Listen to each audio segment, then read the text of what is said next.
আপোষহীনতায় তিনি, আপোষেও তিনি।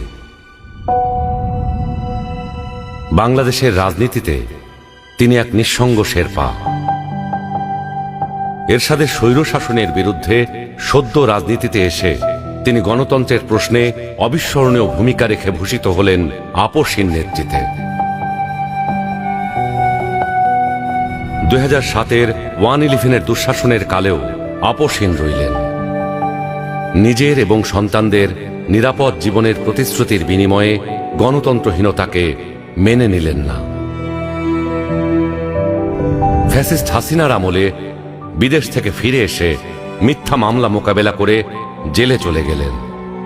তবুও আধিপত্যবাদী রাজনীতির সাথে আপোষ করলেন না, হয়ে উঠলেন ফ্যাসিস্ট শাসন বিরোধী লড়াইয়ের অনন্ত প্রেরণা।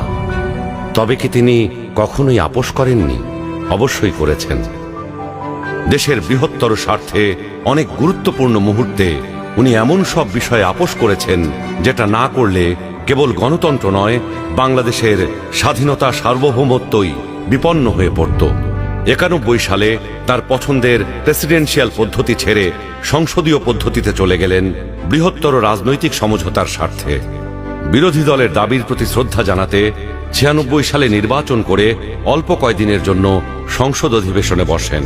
বসে তত্ত্বাবধায়ক সরকার সংবিধানে যুক্ত করে ক্ষমতা ছেড়ে নির্বাচন দিয়ে বিরোধী দলে গিয়ে বসেন। 2008-এ একপেশে এবং অসমান নির্বাচনী ক্ষেত্রের কারণে পরাজয় নিশ্চিত জেনেও নির্বাচনে অংশ নেন গণতান্ত্রিক ধারাবাহিকতা রক্ষার জন্য।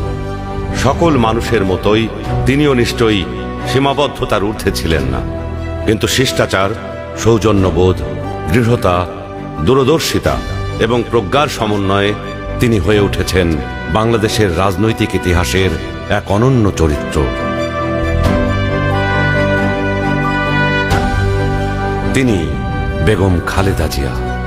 আমরা সকলকে বন্ধু হিসাবে দেখতে চাই, কিন্তু কেউ যদি আমাদের বন্ধুর বেশে প্রভু হতে চায়, সেটা আমরা কখনো মেনে নেব না, মানতে দিব না। কারো প্রভুত্ব বাংলাদেশের জনগণ স্বীকার করবে না।